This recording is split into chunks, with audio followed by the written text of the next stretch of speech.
स्वागतम बच्चों, मैं उमाशंकर तिवारी, आपका कक्षा अध्यापक एवं हिंदी शिक्षक। कल के वीडियो में हम लोगों ने नौबत खाने में इबादत गद्य का पाठ हमने पढ़ा और देखा, उसके संबंध में सब कुछ जाना। आज हम लोग काव्य से रामधारी सिंह दिनकर का पाठ मनुष्य और सर्प, इसको देखेंगे, पढ़ेंगे। पाठ को शुरू करने से पहले दिनकर जी के संबंध में हम लोग जो है जानने का प्रयास करेंगे। हिंदी के क्रांतिकारी कवि, राष्ट्रकवि की उपाधि से विभूषित रामधारी सिंह दिनकर का जन्म सन 1908 ईस्वी में मुंगेर जिला बिहार में सिमरिया नामक ग्राम में हुआ था। बचपन में इनके पिता का देहांत हो गया। निर्धनता के कारण इन्हें पढ़ने में बड़ी मुश्किलों का सामना करना पड़ा। पढ़ने के लिए इन्हें कई मील पैदल चलकर जाना पड़ता था और जब ये मिडिल में पढ़ते समय ही, अर्थात जब मिडिल में पढ़ रहे थे उसी समय कविता की ओर ये प्रवृत्त हो गए थे। तब मैट्रिक करते करते अमिताभ उपनाम से इनकी रचनाएं भी इन्होंने मैट्रिक की परीक्षा मोकामा घाट स्थित रेलवे हाई स्कूल से उत्तीर्ण की और हिंदी में सर्वाधिक अंक प्राप्त करके भूदेव स्वर्ण पदक जीता था। इन्होंने सन 1932 में पटना विश्वविद्यालय से इतिहास में बीए ऑनर्स किया। तत्पश्चात एक स्कूल में अध्यापक बन गए। 1934 में ये सीतामढ़ी में रजिस्ट्रार बन गए। सन 1950 में बिहार सरकार ने इन्हें एक स्नातकोत्तर महाविद्यालय में हिंदी विभाग के अध्यक्ष पद पर नियुक्त किया।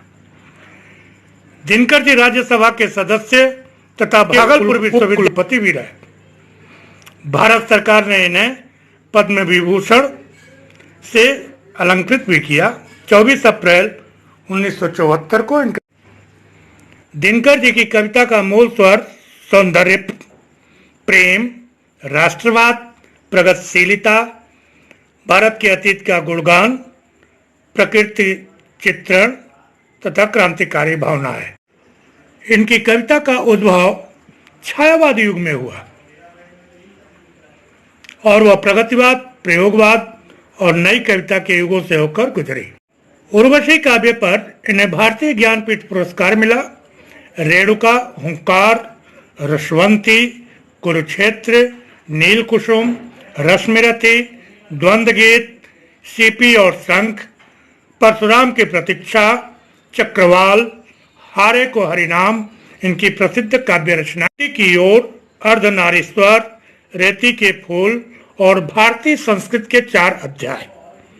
भारतीय संस्कृत के 4 अध्याय पर 1960 में इन्हें साहित्य अकादमी पुरस्कार भी प्राप्त हुआ। ये इनकी गद्य रचनाएं हैं।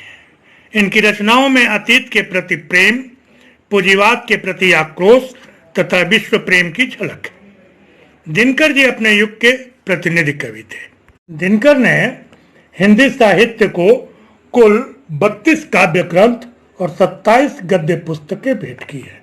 तो ये रहा दिनकर का संक्षिप्त में परिचय जो आप लोगों के समक्ष मैंने रखा।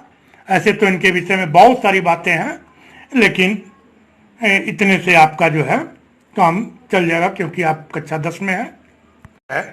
मैं आप स्क्रीन पर देखिएगा तो साहित्यकार का जो परिचय है वो स्मृति संकेत के रूप में छोटे से कब इनका जन्म हुआ, कब मृत्यु हुई, क्या कालखंड था, भाषा शैली, बड़ा विषय है, ये आपको स्क्रीन पर दिखाई देगा। एवं मनुष्य और सर्प पाठ का जो है शब्दार्थ आप मैं भेज रहा हूँ, जिसे आप जो है ध्यान से पढ़ेंगे और तैयार करेंगे। तत्पश्चात कल की अगली वीडियो में हम लोग जो है पाठ का परिचय देखेंगे।